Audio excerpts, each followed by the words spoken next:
Hey, so welcome back, short break. Thanks to you all for joining our last panel, which is panel 8. Last but not least, narratives in veganism, activism, and animal industry.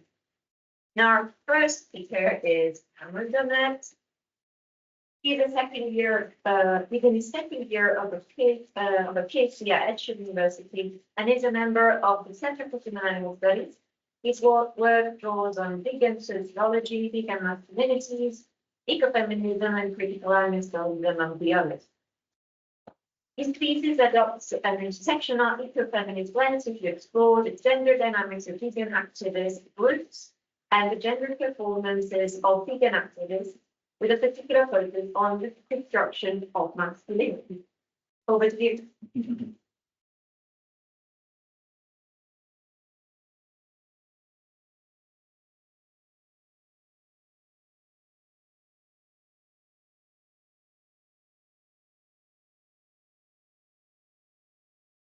Seamlessly transition roles. Yeah, thank you, Bianca. And yeah, thank you again, everyone, for coming. It's been a great couple of days. So yeah, today I'm going to be talking a little bit about gendered narratives of UK animal freedom activists. And so yeah, I'm going to introduce a very brief and partial sort of feminist reading of the history of animal activism in the UK. I'm going to look a little bit about what it means to masculinize or kind of feminize or kind of embrace kind of intersectional forms of thinking among activists and within activist spaces. And then I'm going to introduce a couple of stories from my own research that basically just explore the ways in which animal activist spaces can perhaps become masculinized or kind of intersectionalized and what that might look like. So yeah.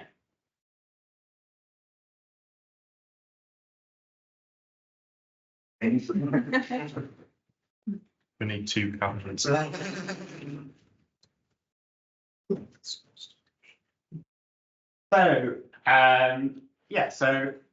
it's clear that women play a vital role in the history of the vegan movement in the UK. And this dates back all the way back to the 18th century, but really kind of crystallized with the suffragette movement in the 19th century, where many of the suffragettes promoted a campaign for vegetarianism and the rights of animals alongside their feminist campaigning.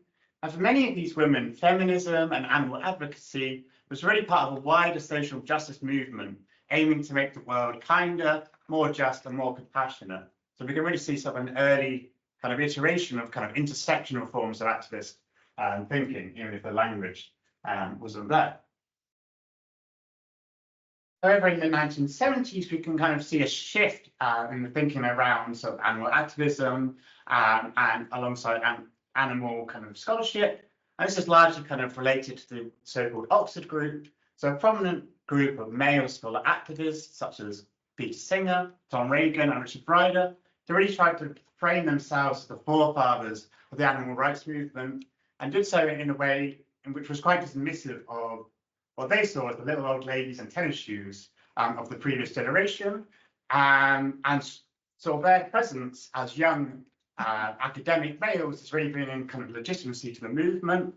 And they also kind of sort of dismissed or kind of failed to acknowledge in their writings the work of contemporaries such as Brophy and Rosalind Goldovich, who, despite making significant contributions in terms of dialogue, which is shown in various archival research, their kind of work pretty much was unacknowledged in kind of so-called seminal texts such as Animal Liberation. And also this kind of largely saw a shift in the movement away from this kind of emotion or sentimentality of connecting with animals and towards kind of rights-based arguments that are really grounded in kind of this idea of rationality or kind of reason for why we should care about other animals. And recent vegan feminist scholars have argued this can be seen as the beginning of a masculinization of the movement around this era. However, this is obviously far from the full story, and at a similar time as the Oxford group was writing, we saw early eco-feminist texts that were also developed that had a very kind of different conceptualization on how we could think about humans and other animals.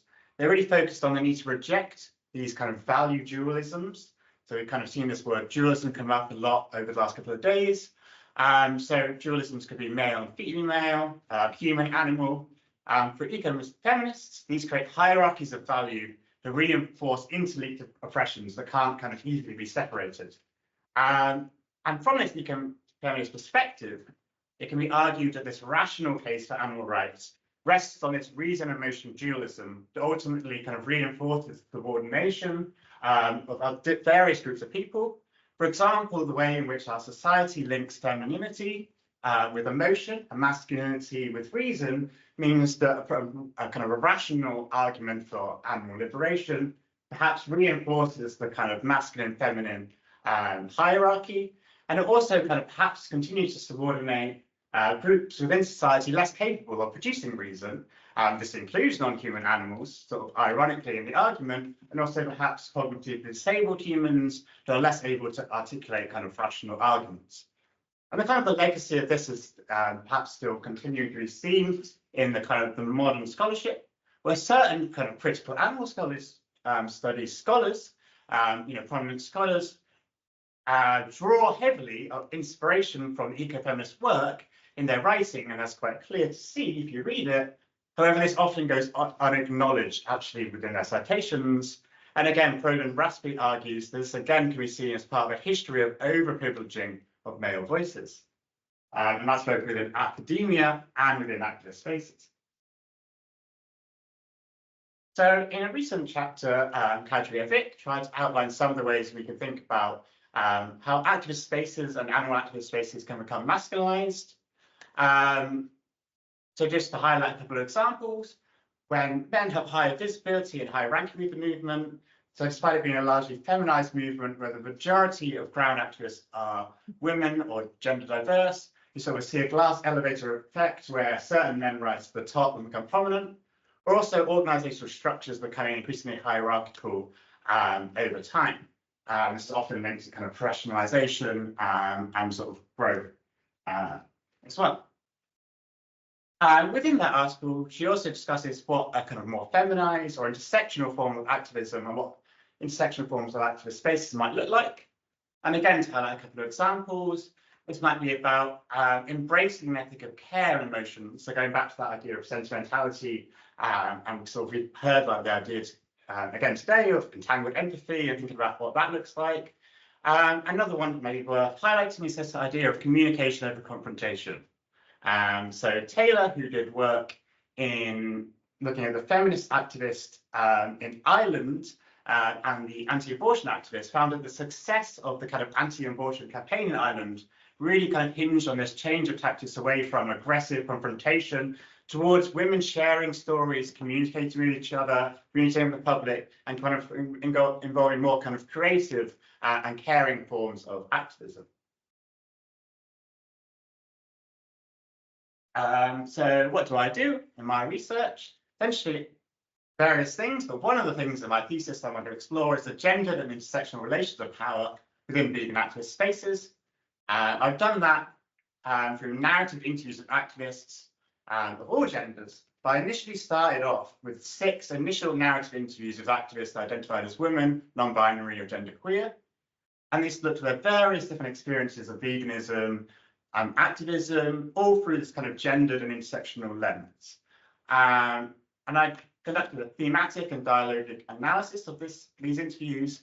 And yeah, I think essentially the main kind of point to highlight from that is that it's really not about breaking data up into small little chunks or trying to kind of create generalizability across big data sets.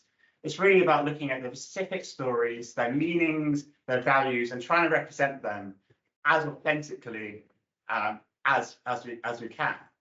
So in the rest of this presentation, I just want to share a couple of those stories and just consider how they kind of connect this masculinization of activism on one hand versus feminized or kind of intersectional approach to activism on the other hand.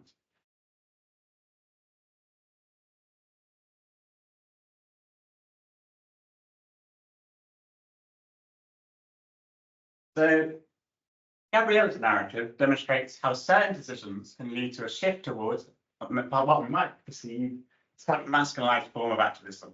And we can kind of see how this isn't, sort of super obvious, but it's maybe just a progression of certain decisions. So she states, we're mostly women and gender diverse people. I mean, the ratio is just, but somehow it's the men that get all the credit. It's the white men that get all the credit. And then our narrative shows the complexities of the relationship between gender and hierarchy within vegan activist spaces. So they wanted to turn it into a more hierarchical thing. And what they ended up doing was they ended up giving power, what's the word, and promoting the people that they thought would be good over some of the other people that had the skills. But these people were really stressed, they were working really hard. I think what people don't realize is activists work really hard. They have a lot of meetings and it's not like you ever get to switch off. We were working Saturdays and Sundays, or someone would message you when you're off. So they were making these decisions, reverting back to the default of what they knew, which was very oppressive things. But because they were so exhausted, they didn't have the time to reflect on their behavior and reflect on their biases toward gender and stuff.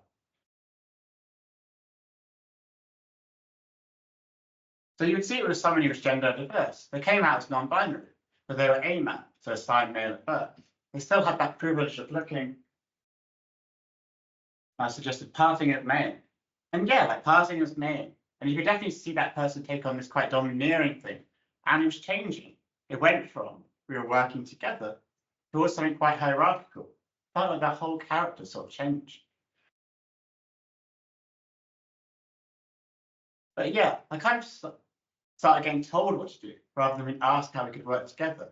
It became such a problem for me. I wanted to be in a community. I wanted to have respect.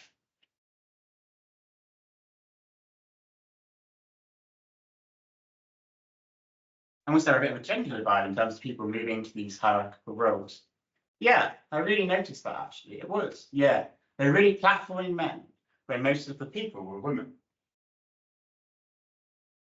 And you do get this founder syndrome as well, where people call themselves the co-founder, and it goes to their heads. I am the co-founder, so my views are more important than everyone else, that kind of thing.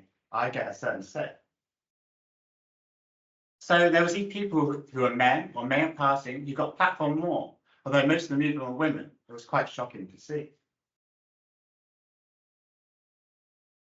So I want to sort of argue that this story perhaps conforms to at least three of the processes of masculinization of activism that I kind of outlined previously. For example, organizational structures modeled according to masculine values. So there's a switch away from collaborative towards hierarchical forms of organization. And it was then obvious that through that kind of switch towards hierarchical thinking, certain men rose up to the kind of the top of those hierarchies within that kind of organization.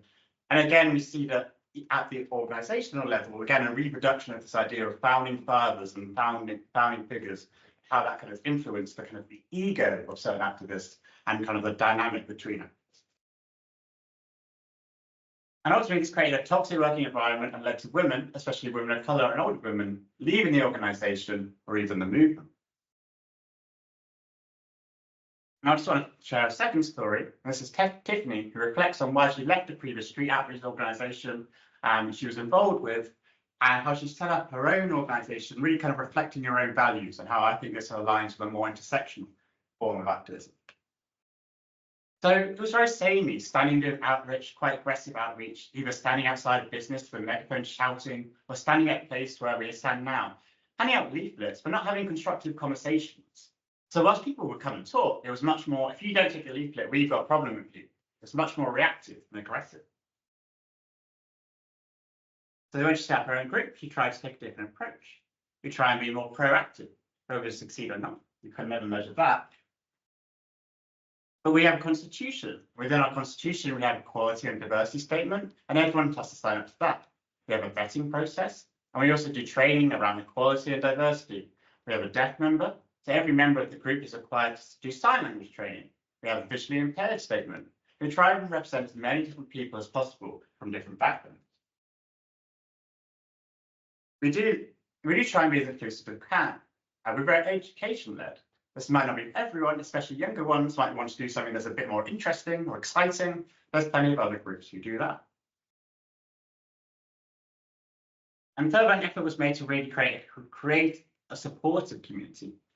So yeah, we have a chat which is very busy, and we all say it's a very supportive group. It's a safe space. And we say if someone has a conflict, don't put it in the chat. Come and talk to that person privately or talk to me privately. But it has only happened a couple of occasions. And on those occasions, I've asked people who are causing the problems to leave the group. So we have a very lovely group of people, and keep those people in. The group has been going for a relatively short period of time, about 4 years. But the people who have joined the group have stayed in the group because they know it's a safe space and they know that any problems will be sorted out pretty quickly. And this also included supporting new members. So yeah, when we have new members, they're buddied with a variety of people, so they can work out what their style of activism is. There's very smiling, always looking friendly, asking people if they would like to know why we're here, or if they would like some information, if they like a leaflet, and then continuing the conversation with people. So we have quite a variety of ages in our group. So the youngest is 23 up to 71. So we have a variety of approaches and a variety of experiences. Everyone does it within our constitution, but with their own unique take on it. So again, I want to argue that this perhaps conforms to three of the principles or more intersectional forms of activism that I again outlined before. So again, going back to that work with Bob Taylor's, this idea of communication over confrontation, rather than this aggressive in-your-face form of activism, it was really about conversations with members of the public, and also conversations between activists as well, like how can we solve problems, how can we work together? And then secondly, it's about an increased sensitivity to the values and interests of marginalized groups. So having a constitution, how do we reflect the values of different people and think about how their experiences might be different to our own? And thirdly, it's about embracing an ethic of care and emotions. I think in the story, we saw how there's an ethic of care to other activists. But I think in other parts of the interview with this person, we also saw there's really a focus on connecting on an emotional level with the experience of understanding, the kind of the suffering of non-human animals in various different ways. And ultimately, it's notable that over 4 years, no member voluntarily left this group, and this perhaps demonstrates how intersectional approaches can foster a strong sense of activist community.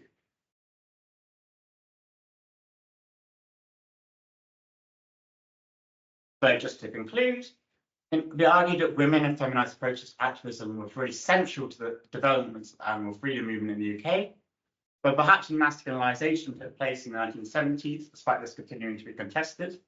And we can see how perhaps the legacy of masculinization kind of impacts certain activist groups and cultures in the modern contexts. But also how individuals and groups are resisting perhaps this move towards masculinization in the way in which they shape their activist groups and in line with more intersectional forms of thinking. And I think hopefully in this presentation, I've tried to argue that it's these intersectional and feminized approaches to activism that are really essential in challenging the interlinked oppressions of marginalized humans and other animals.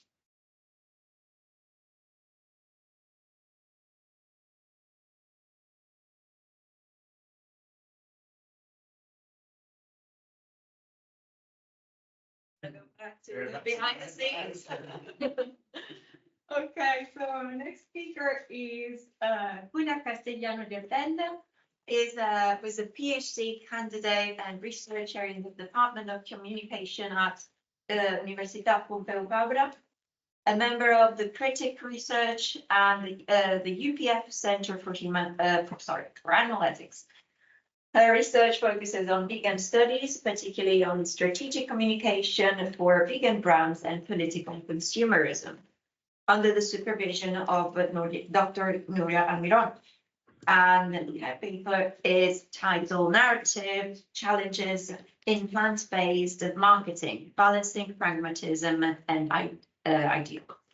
Do you want to share the slides yourself, or do you want us to do that for you? Hi, can you hear me? Yes. I'm trying to share, but I tried before and I don't know, maybe it takes a while to open because I'm clicking on sharing window, screen or tab. but it doesn't give me any option. So it seems like it's not working. Yeah. Okay, now let me see. Now it's saying something. Okay. I have it. There it is. Oh, they came through. Yes. Great. Perfect. Thank you. Do you want to just check it here full screen? No, with the if you see, you're seeing the. Can you make them full screen though? Mm, let me see.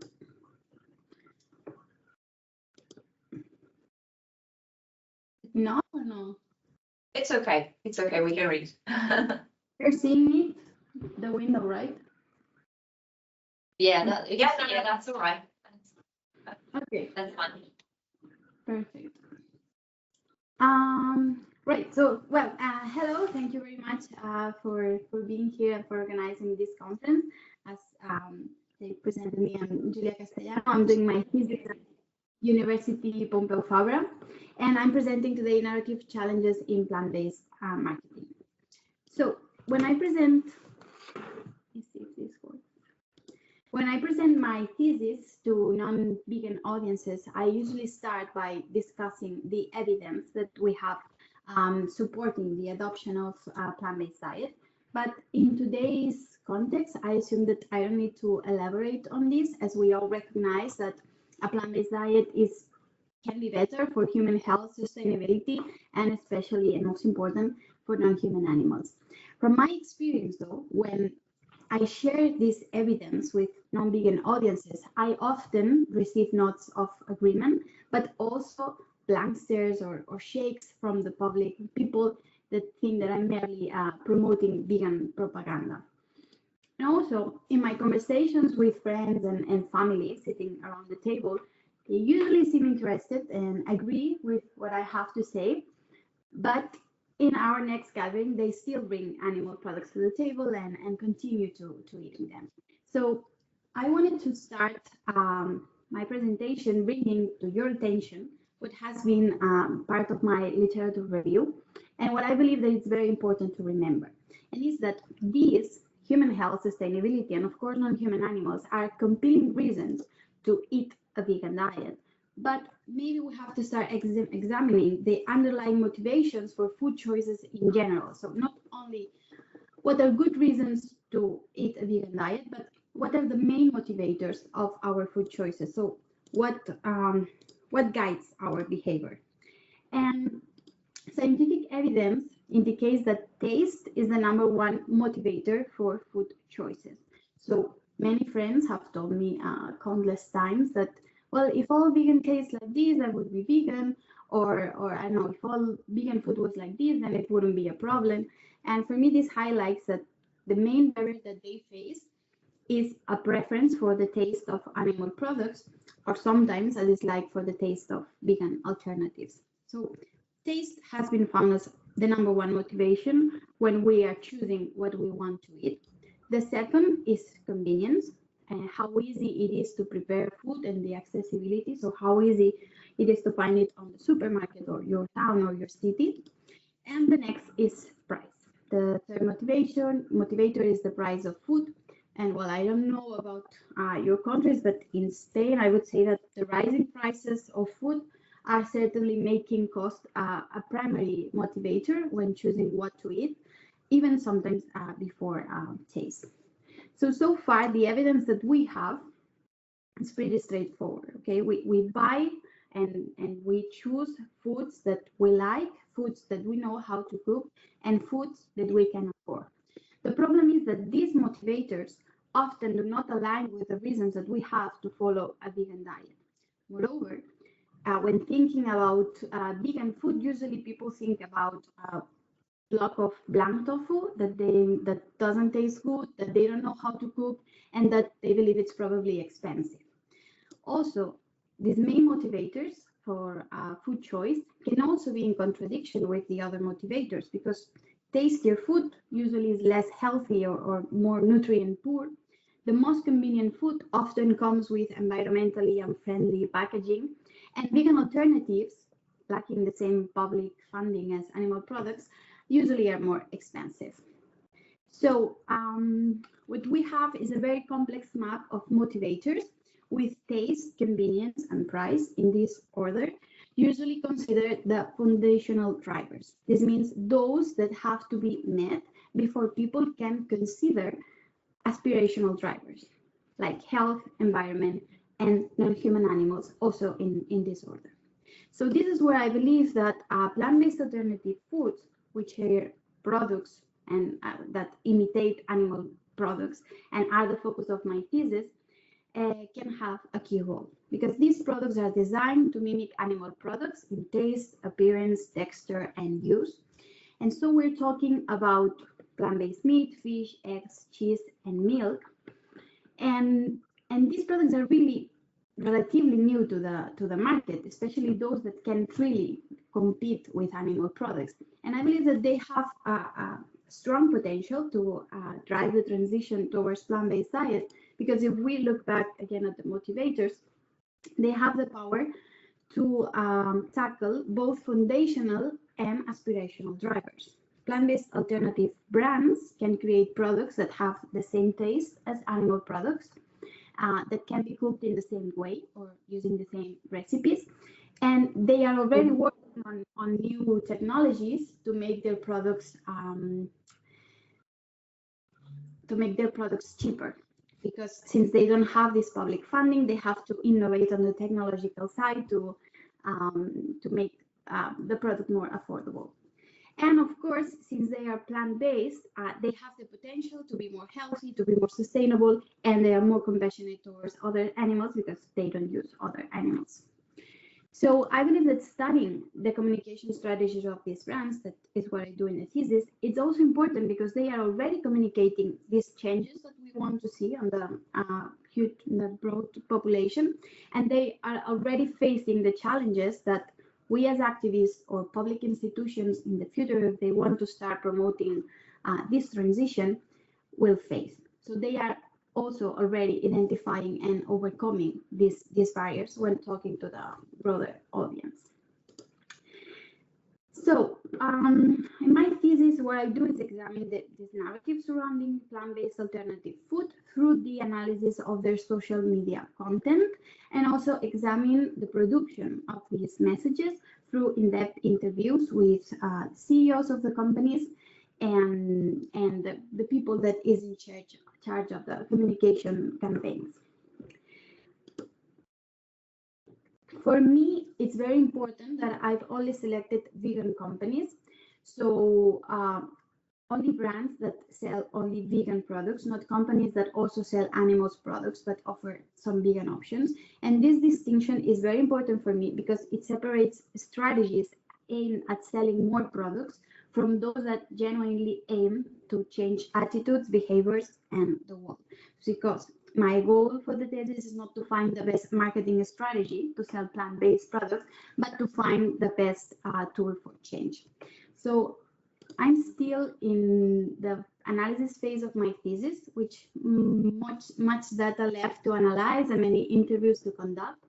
So for me, it didn't make sense today to share quantitative data because I still have to add more data and it may change, but I want to share some qualitative insights I've observed and that I believe that are important and that highlight how these brands balance their ideals with pragmatic strategies in their narratives. So first, one surprising result for me is that while these brands identify themselves as vegan and often feature vegan manifestos and values on their websites, they tend to downplay their vegan ethical values on social media. We can see this on the Instagram bios. So typically when you visit the bio of a vegan activist, academic, sanctuary organization, animals are on the center. So when you look at communication content for animal rights, animals are on the center. Here, what we see even at the bio, that's the first thing that you read about the brand, is that animals do not appear. Even the emojis that they use are related to sustainability, health, nature, innovation, but we don't see cows or pigs or chickens.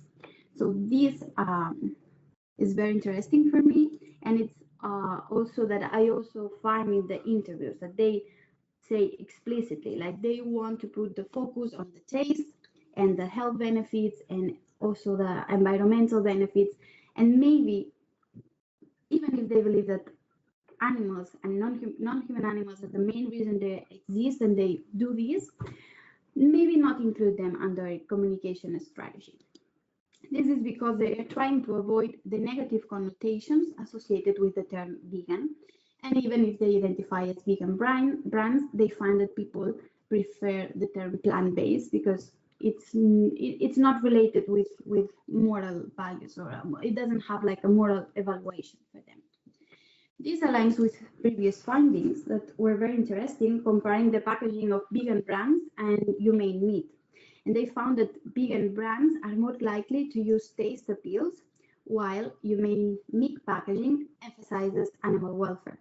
So we have brands that do not use animals, and we could think that this could be something they'd be proud of, talking about taste, and brands that do use animals and sell their bodies, talking about animal welfare. So here it's an interesting paradox. This is related to the second finding that I believe is interesting, and is that these brands try to avoid preaching to the choir. So as a vegan, I initially thought that I was the target customer of these brands. So I thought, okay, I'm vegan, you make vegan products, so you must be talking to me. However, through the interviews and through the content analysis, it became clear that their target audience are not vegans, are the potential customers that are still eating animals, are still eating meat, but may switch to this plant-based diet. Because they know that vegans will buy their products because there isn't so many so many competition. Therefore, the real competitors are the ones that are selling the animal products, and they try to attract or steal their consumers. And this is interesting also because it has consequences on the production of the communication strategies, because most of the CEOs of the companies are vegan, but they need to communicate and attract non-vegans. And sometimes this may be difficult, like putting in the others' shoes and trying to understand what do they need to hear. So they told me that this is why they believe it's important to have non-vegans on their teams, especially in communication teams, even though they need people that align with their values, but they also need people that can empathize with their audience. So they try to preach to the middle of the road. They don't want to sell veganism to vegans, and somehow that's why they have to choose some strategies that sometimes vegan consumers do not agree or think, why are you doing this? Why are you selling this? And have some issues, and you can see it on the comments, but it's because this communication is not targeted to them. And the last thing I wanted to share is that these brands find very important not to be killjoys. So they avoid evoking negative emotions or guilt, and instead they want to associate the brand with positive feelings and using humor whenever possible. This, for me, is very important to keep in mind that here I'm working with a specific medium, and these brands are working also on a specific medium because they communicate mostly through Instagram. So it makes sense that since they're using Instagram, they create relatable content using memes, viral posts. And well, in the future, this social media platform may change, or we might have different social media platforms, and therefore the narratives can also change in the future. But for now, we are in this era of quick scrolling and easy likes, and this is a barrier for these brands, because in the interviews they also mentioned that their worst enemy are not the trolls saying I like meat on the comments, but the Instagram algorithm. They struggle to understand the algorithm, what the algorithm wants, and their content and messages are heavily influenced by it. So sometimes they want to create specific content only to find that Instagram will not show it to anyone, therefore it is ineffective. And on the other side, sometimes they post something that doesn't align exactly with their mission, but it performs very well, and the algorithm shows it to everyone, and this kind of forces them to produce more of this type of content. So to conclude, regarding the role that these brands can play, I believe that they have an enormous potential to address both foundational and aspirational drivers, and that they can serve as a friendly gateway to veganism. Okay, I believe that is obviously still necessary to have philosophical, ethical, political, and activist efforts to ensure that it's not only a dietary change. Okay, we have to change mentalities and hopefully the system and the world. But I believe that for what I'm seeing on my results is that their strategic communication can be as a door where to attract meat eaters or people that really want to start reducing their animal intake, and it can serve as a door. Then we need the rest of it, the rest of the pack, to make them stay in that side of the change. But I believe that they really have a great potential, and I'm still trying to see if I can add more to the thesis. And also another remark I wanted to make to end is that what I believe is very important for the brands that I've chosen, and when I talk with activists and academics and why I'm doing this with these brands, is that the importance in here is that we share the same goal. So that's why I selected only brands that they say and that in reality you can see that really work according to these goals of having a vegan goal, let's say. And we can see their efforts that they make and the efforts that activists and academics make as complementary. Okay, so it's not that one can substitute the other, but I believe that we need both sides. And yeah, that's what I was saying, that I believe that it's very important to focus on the narratives of these vegan brands, and especially on the utopia and the final goal that we want to see. Of course, buying these products and being part of these, consuming these products only makes sense if it's part of a logic, a bigger logic, okay? But only buying this because it's tasty or because it's cheaper, it's not the point, or not what is interesting. And also that's something that I'm also trying to take into account when analyzing their content. Of course, they have content on social media that only talks about their prices or why is it tasty. So I will also take that into account and see to which extent they are using these messages. But in general, they are trying to convince people to make the transition. And yeah, I wanted to end with this quote about how the vision that we have is what, in one way or another, can push us to the goal that we want. So thank you very much. Thank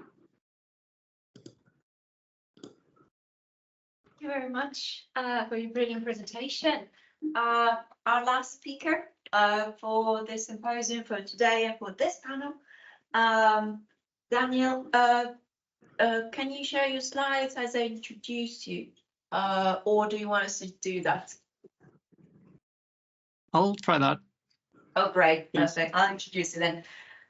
So Daniel has a Master in Science in International Administration and Global Governance and a Bachelor of Science in Human Ecology, and is an aspiring critical animal studies scholar. He's also a co-organizer of the University of Gothenburg's network for critical animal studies in the Anthropocene, also known as GUCAS, and is also engaging with filmmaking on the topic of human-non-human animal relations. And the paper of today's presentation is Who Wants to Be Blue? Aquaculture Expansion and the Concept of Blue Food. So thank you, and over to you.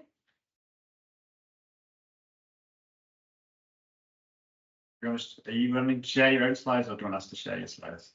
Actually, I think I ran into some issues doing that, some permission that I had to, which I hadn't allowed before on Teams, unfortunately. So if you would be able to, would be very helpful. Yeah, sure. Just Thanks. give us a second.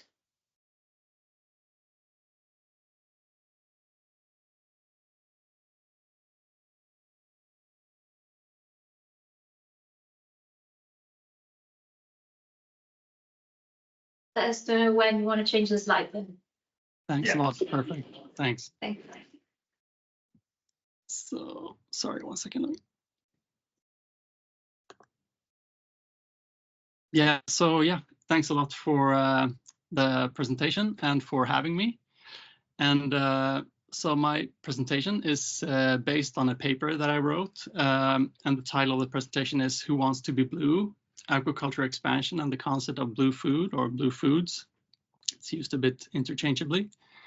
And please, next slide. Thanks. So in order to situate the theme of this presentation, it has its origins in questions pertaining to how food systems may be constituted, and it problematizes the way animals are affected when, for example, as part of anthropocentric sustainable development agendas are labeled or narrated anthropocentrically. And from the perspective of development agencies, they identify a challenge in what they perceive to be a shortage of available arable land for feeding a growing human population, which globally currently is at 8.1 billion and in 2050 is projected to reach 9.7 billion. Please, next slide. So one solution for meeting sustainable development goals has been promoted by development agencies since the late 1960s, and that since then also has been practiced all the more intensively, has been to look beyond land-based food production and to look for aquatic solutions when expanding food production. In that endeavor, however, there has been an explosive expansion in the number of individuals of aquatic species exploited, mainly fish individuals at aquaculture sites, which isn't problematized critically enough, according to me and others, certainly not from a critical animal studies perspective. So as a response to depleting quote-unquote fish stocks, as well as fishes being evasive, there has been an extreme growth in constructing aquaculture sites since the 1960s, and it's continuing in the same direction. And here I will make a small correction from the abstract where it said that in 2015, aquaculture was responsible for 53% of all fishes slaughtered, but the latest FAO report on the state of world fisheries and aquaculture from 2022 states that in 2020, the share of farmed species in global fisheries and aquaculture production for food and non-food uses is projected to grow from 49% in 2020 to 53% in 2030.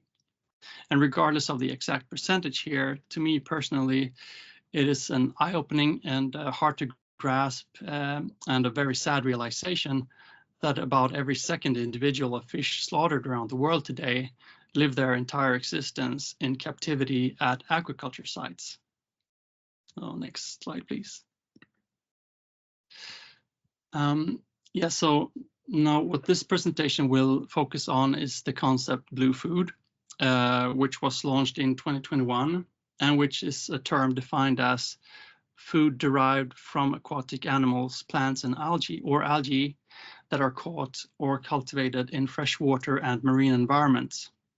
And as we shall see in this presentation, this practice of labeling members of different species as blue is something that supports aquaculture to expand even further, and thus also an even greater number of individuals to live their lives, entire lives in captivity.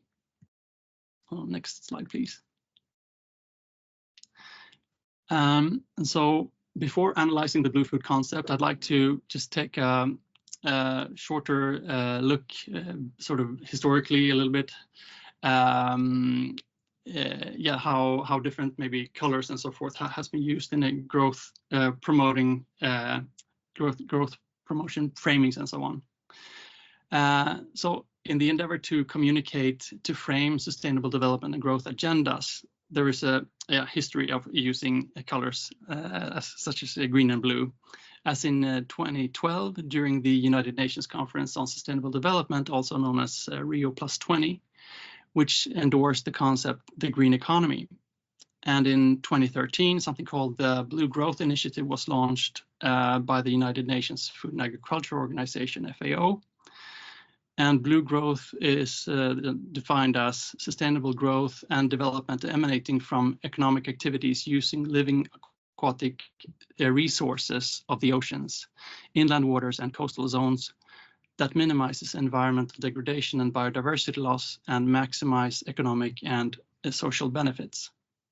And other terminology used interchangeably with blue growth are blue economy, green economy in a blue world, or ocean economy. And we see in this picture here to the bottom left, the exploitation of whose bodies are in mind to grow, to expand on in that growth promotion initiative. And I'm of course referring to the occurrence of fishes in all of those three images there. Next slide, please. And yes, before taking a closer look at the term blue food, I'd like to offer just a brief theoretical intermission on the implications of naming. So the practice of naming animals, be it on an individual or species level, of course, has had and has consequences for the one or the ones named, as well as consequences for human-animal relationships at large. For example, perception of what constitutes ethical treatment toward one and the same rabbit is likely to differ majorly depending on the rabbit being labeled as pet, food, research subject, or vermin. And in regards to aquaculture, another example of the implications of naming comes from China, where in 618 CE, a change in dynasties occurred, and the name of the new lineage of emperors, Li, happened to be very similar to the word for carp in Chinese. And after some 1,080 years of domination and killing of carp individuals, it stopped due to human exploiters being anxious about feelings invoked, talking about eating that which sounded like the name of the emperor. Instead, in their place, individuals of numerous other species with less sensitive names filled those spaces of confinement. Next slide, please. So finally, let's look at the blue food concept. And here are some excerpts from the, there's a website called the Blue Food Assessment, and they have a FAQ section where these sort of questions and answers are projected, or yeah. And so here they write, about blue foods, that blue foods, also known as aquatic foods, are foods that are captured or cultivated from the ocean, rivers, lakes, ponds, raceways, and tanks. Blue foods can derive from aquatic animals, plants, or algae. They support hundreds of millions of livelihoods and are a critical source of nutrition for several billion people around the world. For example, food system policies and analysis have often considered blue food as a homogeneous fish category, overlooking the vast diversity of animals, plants, and algae that are produced or harvested for food. The blue food assessment begins the critical work of moving beyond fish as one category. For example, the nutrition paper offers the most comprehensive database of blue food nutrition ever assembled, mapping nutrient content across more than 3,750 aquatic species. Other papers highlight the need to analyze data across various regions, demand and production systems, environmental performance. So firstly, blue food does not only refer to fishes, but reflects a recognition of members of thousands of both plant and animal species. And from a CAS perspective, arguably that is a very welcome development to move away from a homogeneous fish category. However, at a closer look, even though there is greater attention to detail, the metrics highlighted as important is not recognition of individuality, moral worth, or the likes, but nutrient content, human demand, and environmental performance. Thus, from a CAS perspective, this recognition of diversity seems to be something like what Silko calls cosmetic diversity, when talking about black bodies being present in white spaces rather than black life actually being acknowledged. Put differently, while they on the Blue Food Assessment website recognize the diversity of the members of species making up blue food, they omit crucial aspects of that diversity, factors that bear ethical implications with them. And I find that very, very problematic. And then they answer a second question, which is, does the Blue Food Assessment recommend expanding aquaculture? And the Blue Food Assessment, then they respond, the Blue Food Assessment's demand paper projects that demand for blue food is expected to roughly double by 2050. This demand will likely be met principally by aquaculture expansion, and so forth and so on. I don't think I'm gonna read it all because I don't think I will have time then. But anyway, in my analysis, it is that the focus on human demand while neglecting ethical considerations and individuality among animals is anthropocentrist and speciesist, and furthermore, from a CAS perspective, acknowledging the 85% reduction in wild fish exploitation as feed, which they do in the text there, to the aquaculture production is, of course, of great importance.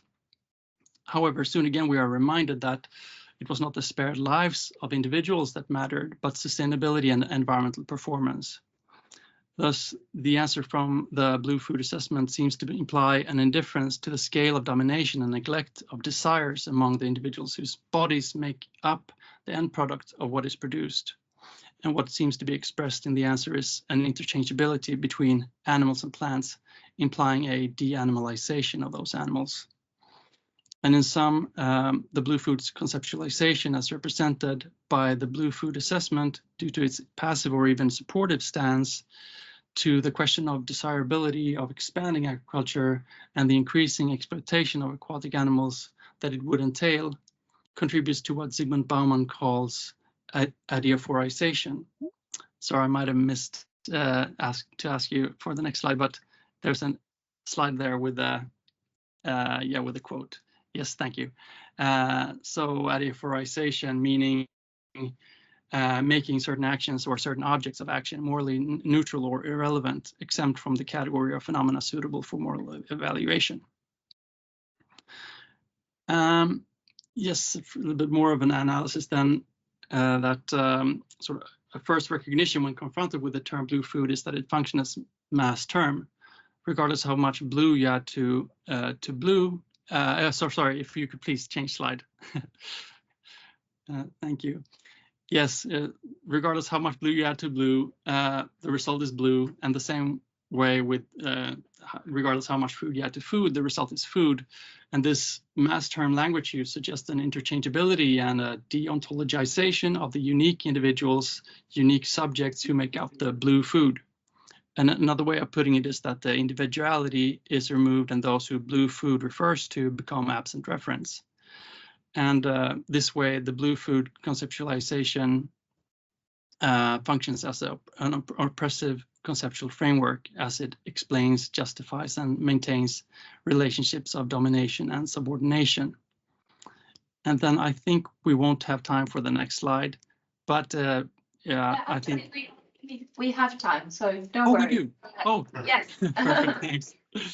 Okay, so this slide is meant to show sort of the support for this blue food concept. So as I mentioned, it was launched in 2021, and it appears to enjoy a very broad support, ranging from UN initiatives aiming to meet Sustainable Development Goals to research performed at many universities, for example, in Sweden.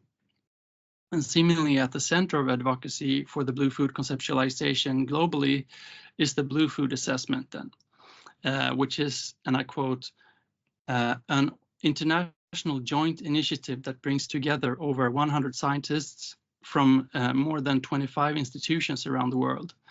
And the Stockholm Resilience Center at Stockholm University and Stanford University Center for Ocean Solutions and Center on Food Security and the Environment are lead science partners, and EAT, an NGO dedicated to transforming the global food system, is the lead impact partner, end of quote.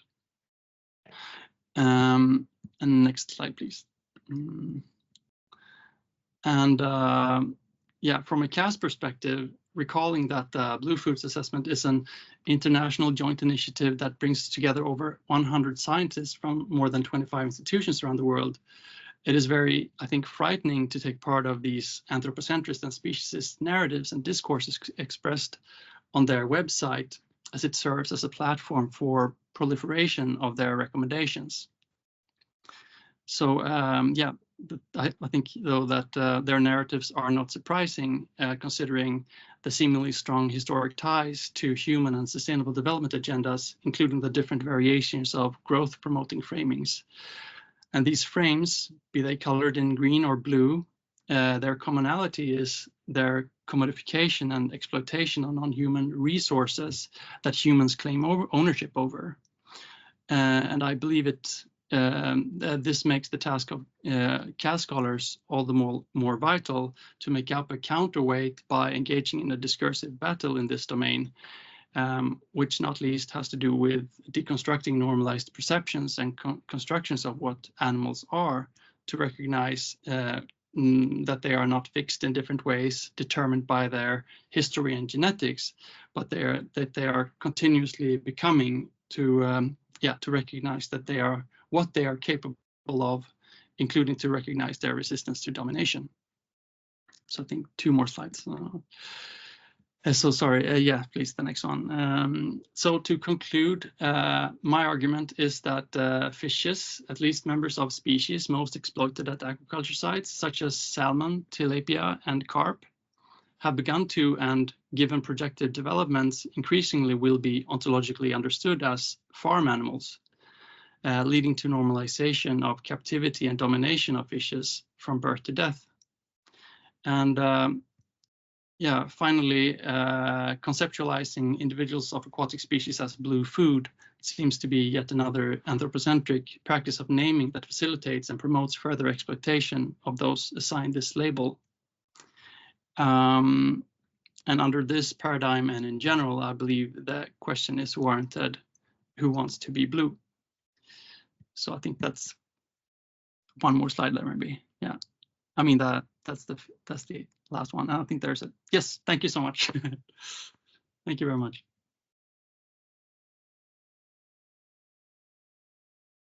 Thank you so much, Daniel. It was such a great way to end her symposium. Does anyone have any questions for our brilliant speakers? Please. Yeah, yes. They're all fantastic. I really enjoyed it. So my question was to Júlia. I thought it was really interesting what you were saying about kind of marketing. So I just wondered if, I'm assuming based on what you said, you're primarily focusing on vegan groups that are making products based in Spain. I just wondered if you had a chance to look at other kind of Mediterranean, so like Portugal, Italy, or also compare it kind of to how it's maybe put across in the US or the UK, or is that not something that you've had such a chance to kind of engage with?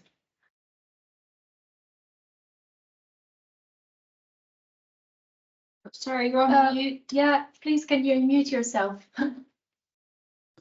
Yeah, sorry. Thank you. The audio isn't the best quality for me, but I think that you said that if I'm also only working with Spanish brands or also other Mediterranean brands or European brands, right? Yeah. So when deciding which brands I wanted to study, I had to have some criteria, and first we decided that would be only European brands, because it was easier to compare the strategies and values for cultural norms and etc. So we thought that it made more sense, and since it's the context I'm working in, it also gave me the chance to work with brands or study brands that I have tried, so that have products that I can buy, that I can go there and meet them, etc. So that was the first choice. And then it happens that, University of Pompeu Fabra is in Catalonia, the north region of Spain. And it happens that we have a lot of startups there, and mostly actually all of the Spanish brands that I'm working with are Catalan. Most of them or all of them based in Barcelona. So it was not, it was kind of a coincidence, but they are also the ones that are responding more, answering, the ones that I can contact more. So far I've only analyzed, for example, the Catalan brands, and I'm also including in my original thesis, I was, or a proposal, I was including Swedish brands because there were some Swedish brands that they also have a lot of production of these kind of products they have had for a long time, and I had tried some of them, and well, I was planning, and I'm analyzing Oatly, and I believe another one, Hook Foods, that it's new, but it's a kind of fish plant-based tuna, I believe it is.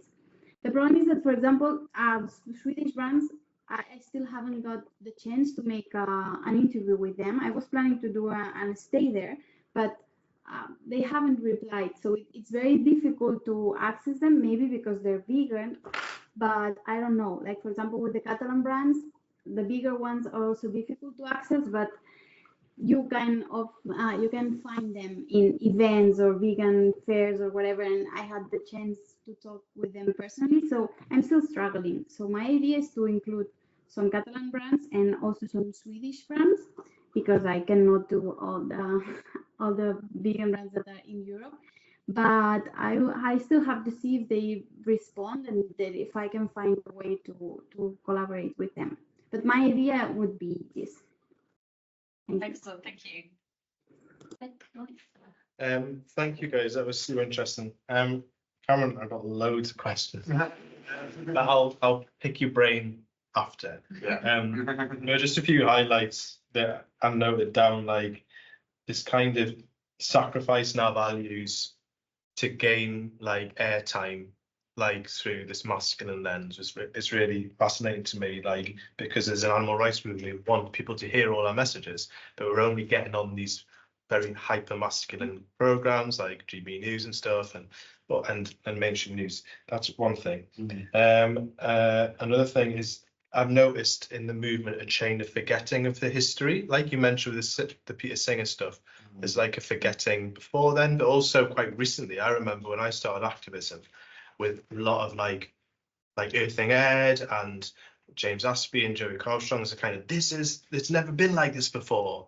And it's like, well, there's a whole history that's happened beforehand, but it's not really been so there's like this kind of branding or rebranding of a movement and trying to co-opt that. But the big question is, do men need more and regular training in the animal rights movement? Because that interview with the person who talked about starting a new group in this regular educational training, is there a case of we kind of not gatekeep it as such, but kind of go, look, if you want to be in a leadership role as a man, there needs to be maybe these kind of things you need to go through more than anyone else, because to be regularly reminded of it in a way as well.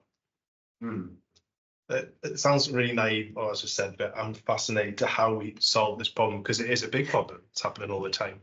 Yeah. I mean, so I guess like on spokespeople, I think that's like obviously that's a big debate that's happening in various sort of circles of that thing of like exposure, getting on these TV shows, starting these like national conversations, versus the fact that you're basically kind of in these, like you say, very I mean, I would, like you said, see them as masculine spaces. That's often not language that I see other people using that often, but certainly these kind of very anti-vegan spaces. And whilst I see that there's value in speech to these people, I see one thing that's emerging in the animal rights movement is this idea of like respectability. And if we're going to go on these shows, we need to be a certain type of person, so they can't immediately attack us for being this type of person that they're going to be opposed to, which then immediately means that perhaps the spokespeople and the people we choose to platform are a particular type of person, often white, often male, often from a particular background, middle class. And so people that don't fit into that image are less likely to be in these prominent positions. So I think that's an issue. We should avoid doing that. We should, be proud of being a diverse movement and talk about our diversity and what we have in the movement, rather than trying to fit into this kind of mainstream sort of white masculine image just to appease these people. So I think that's probably going on this program, so we have to look about how we approach those kind of situations. And yeah, on the ethnic, I think there's a good recent blog post that someone did on the vegan sociology website worth checking out, and I think Ed and some of the connections likely to Singer, and as a continuation of some of that kind of rationalist discourse. I think it was quite interesting. And then, yeah, on that question, I 100% think, and this doesn't necessarily have to be a vegan activist organization, but training around, training around how we use kind of gendered language, kind of embracing kind of, gendered language kind of around like embracing like trans and kind of non-binary people in spaces, training around kind of what might be seen as kind of inappropriate and sort of, potential risks of sort of, and how we deal with kind of potential instances of discrimination or harassment. 100% needs to be central to any kind of movement organization.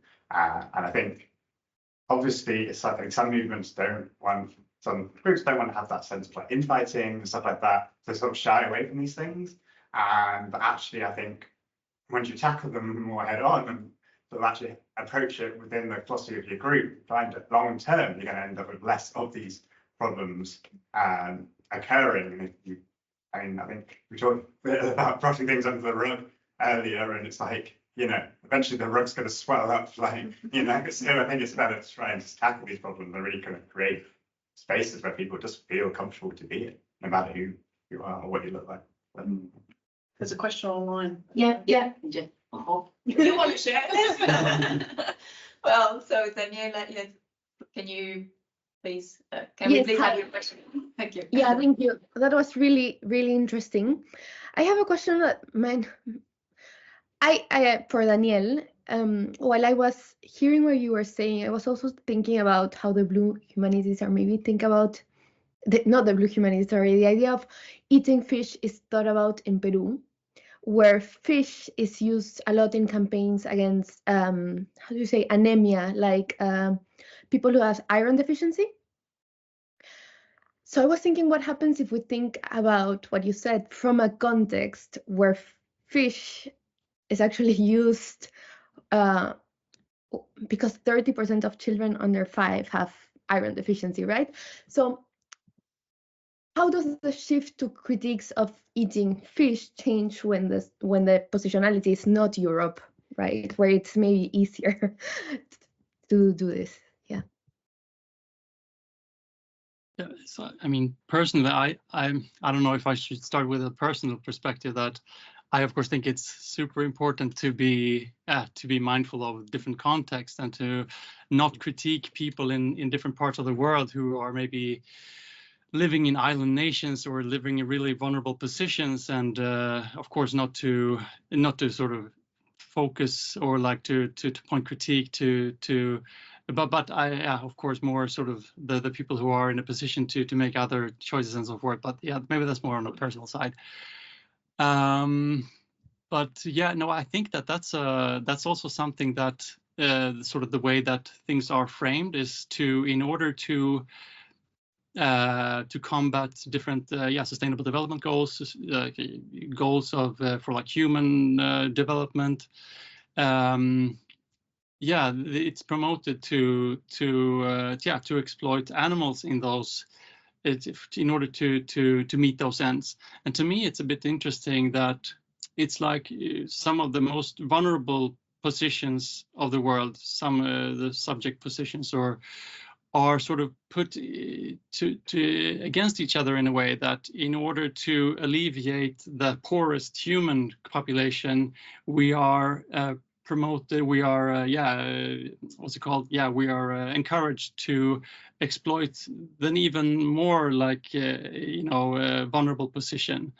And so I'm not really sure sort of how to go about that more than to, I think maybe just to, I don't know, critique that. I mean, I'm sure there will be other opportunities also in maybe for combating the iron deficiency in Peru. I'm not sure, but maybe there is. But anyway, I don't think that's where we should sort of point the critique in the first place. But maybe in other, larger sort of food system questions of choices being made. I mean, research. What research questions should we ask? Should we not try to aim for other solutions than the ones that are sort of, to expand aquaculture, for example, when there is such, problematic, speciesist, or animal ethical issues with that. So I'm not sure if that at all answers your question, but yeah, that's my. Thank you. I also asked because I also asked myself this question, so it's useful to see how to respond. So thank you. Thanks. Are there any other questions? I got sort of off that a bit, and what I was kind of thinking about, you doing about I've seen this a lot in social media where the Mediterranean diet has really been promoted and got loads of traction on certain social media spaces recently, and obviously a big part of that is promotion of oily fish, and it's idea that it's the healthier and more sustainable option than kind of red meat. I think what's pretty interesting about it as well is it's promoting this Mediterranean diet, and obviously the Mediterranean diet's a reflection of that local culture and what's available, but promoting it to a kind of an audience that's for example in the UK or in United States or whatever, where those foods aren't readily available in the same way. And so do you think that sort of discourse is going to kind of be the sort of thing that kind of feeds into what you're talking about, the rise of aquaculture, people wanting these kind of diets, and is that something you kind of looked at all? Yeah, I'm not really sure how to comment that, but I think also it's problematic with those kind of narratives with I don't know, it's almost comical that they're also called blue zones, right? That the zones in the world where people live or have a certain lifestyle that enables them to have a really long and healthy life. And I think the Mediterranean is probably part of one of those where maybe the consumption of fish is maybe part of the narrative of how to live a long healthy life. So I'm not really sure how to. I mean, I find it problematic that it's not. It's almost like it's two different things in opposition to each other. That, on the one hand, human health, which is premiered and which is sort of. Not problematized that we can go about doing anything, any unethical deeds in order to maximize human sort of goals to live long and so forth. But maybe the problem is that eating animals isn't problematized. It isn't viewed as ethically problematic. So there's no sort of dissonance in promoting eating animals as a means for longevity or something like that in humans. So maybe that's the problem of the animal ethical sort of critical animal studies perspectives need to be voiced higher, I think. Well, I guess it's a great way to conclude this conversation with this very hopeful kind of final. So a round of applause for our brilliant speakers again.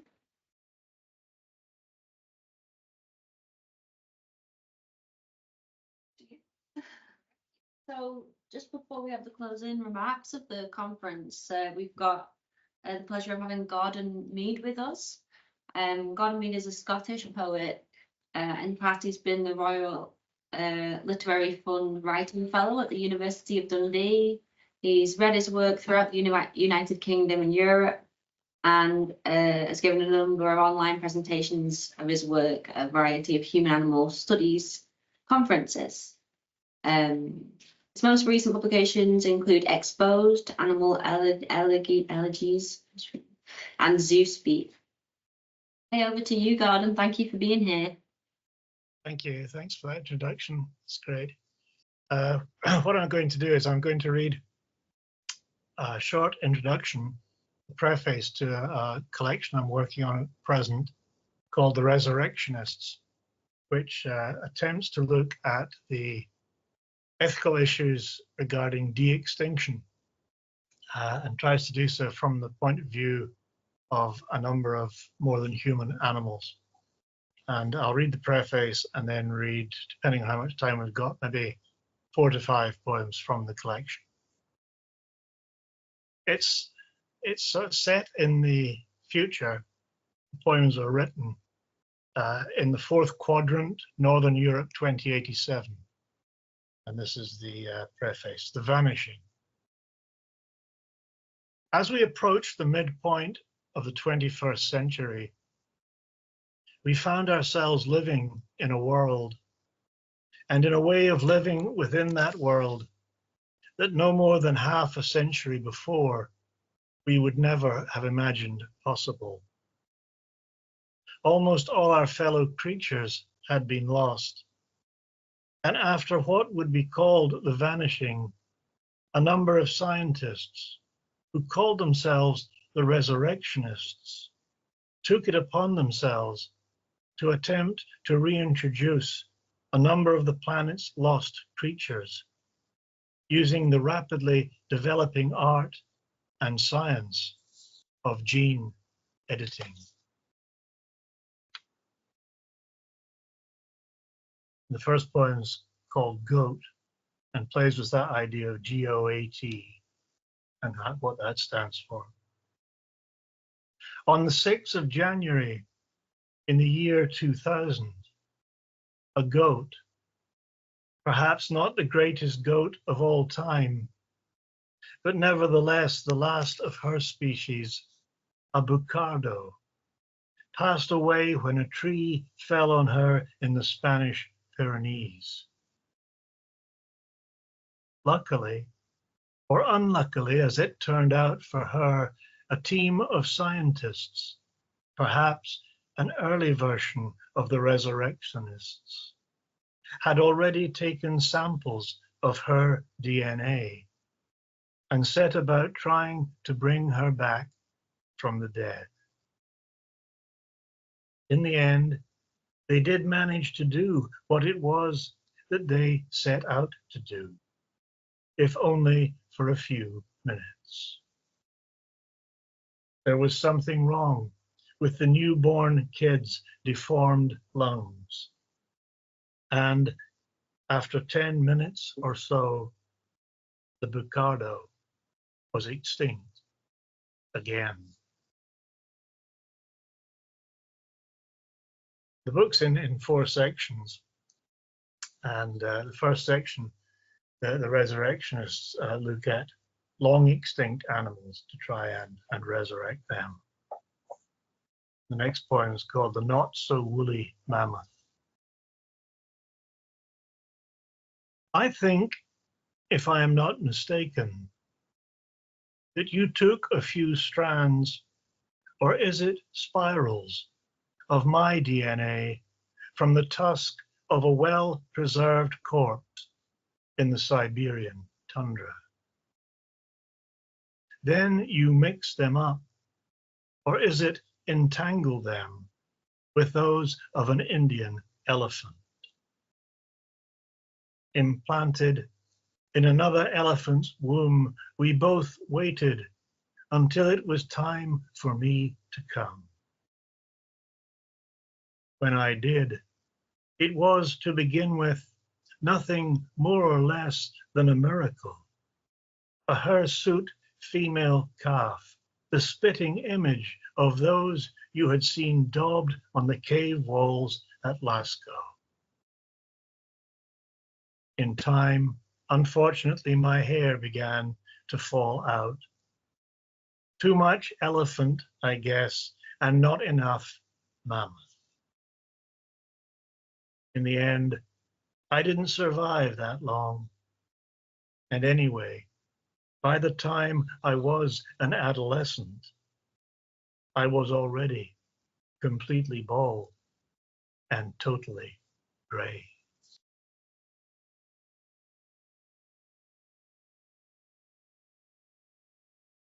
some of the animals comment, I suppose, on humans, and this one's hopefully a slightly more humorous one. The mud skipper. A hop, a skip, and a jump, and there you have it. Evolution condensed into a matter of minutes.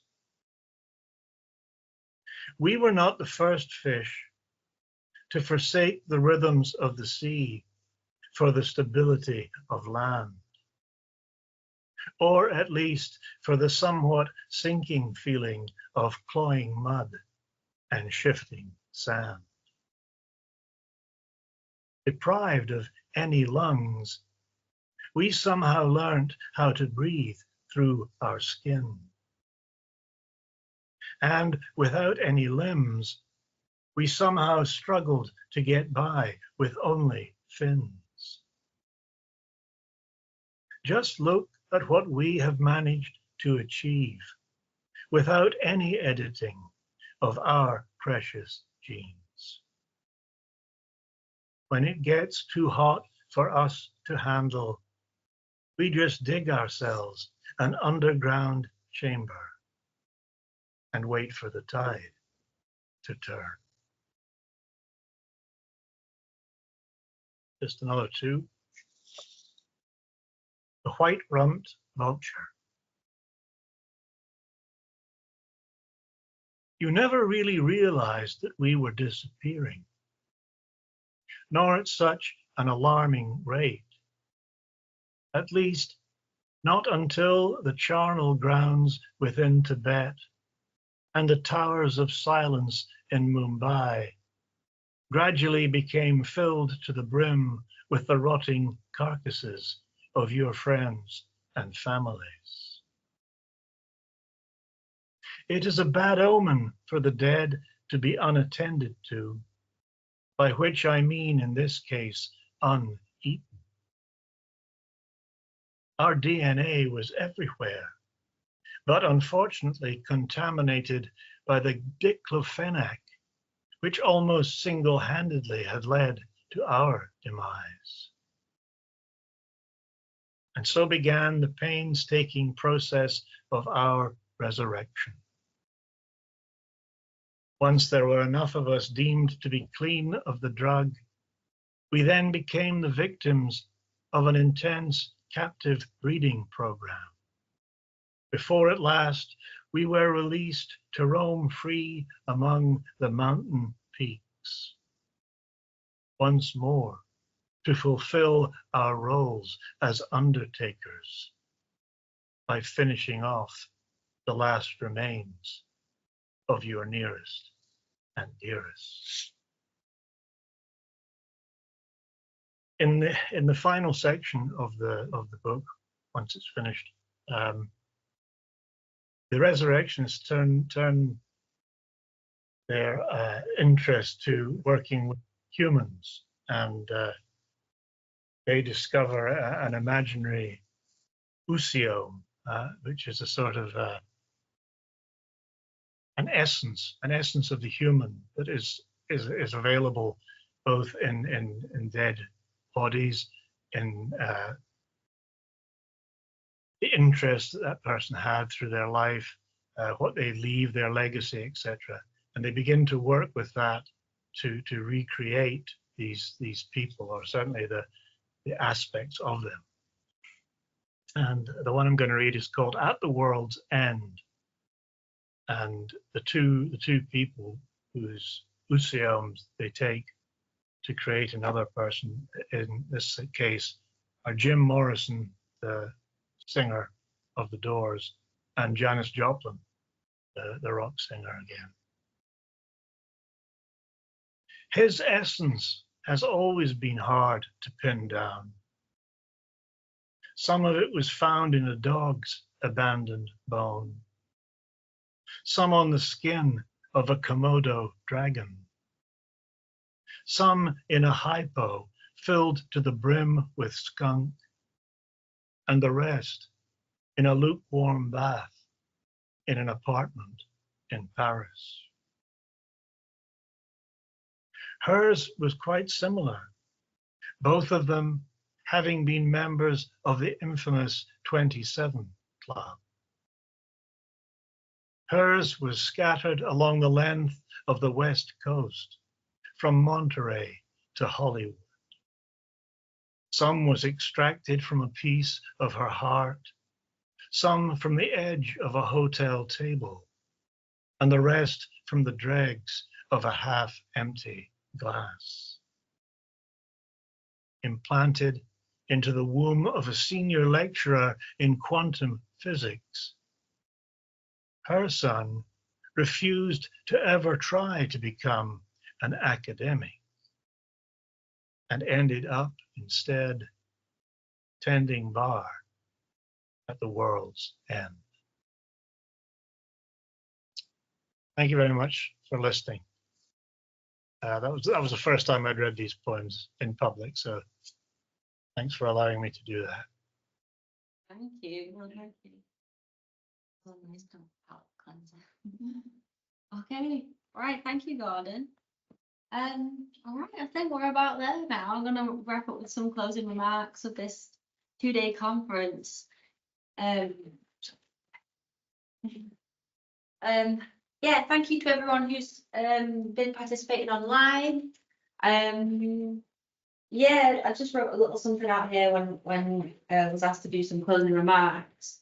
And I just wanted to say to everyone that I don't want to speak on behalf of people, but I'm sure some of this will resonate, that I care very deeply about what we do as researchers and creatives, and just like as people generally inside and outside of academia, and to strengthen these channels of interconnection between our bodies of work, disciplines, and farms, and also between people, communities, and species. So especially in the context of such collectively challenging times, opposed to like varying degrees. But it can be easy to slip into a feeling of isolation and helplessness in the face of what we're up against. We're all kind of tackling different iterations of that. But yet these moments of being brought together with a shared intention and a commonality really does buoy me with a brightly burning hope. It genuinely does. So I just wanted to express so much gratitude to you all for being here and sharing your voice. And hand on heart, thank you for the Centre for Human Animal Studies for enabling this event and allowing us to bring our research to the table as we try to navigate our complex and beautiful entangled relationship with the more than human as the tender little animals that we are. And I hope some of the connections that we've made in this event can be lasting, fingers crossed. So please do, just want to say again, please do contact any of us three or any of the speakers that have resonated with you in any way. If you didn't have the opportunity to ask questions, that's why we're here, isn't it, to kind of network. So please do reach out, even if it's to the centre itself, with any feedback or collaborative ideas. And we look forward to seeing what might emerge. Okay, thank you very much. Cheers.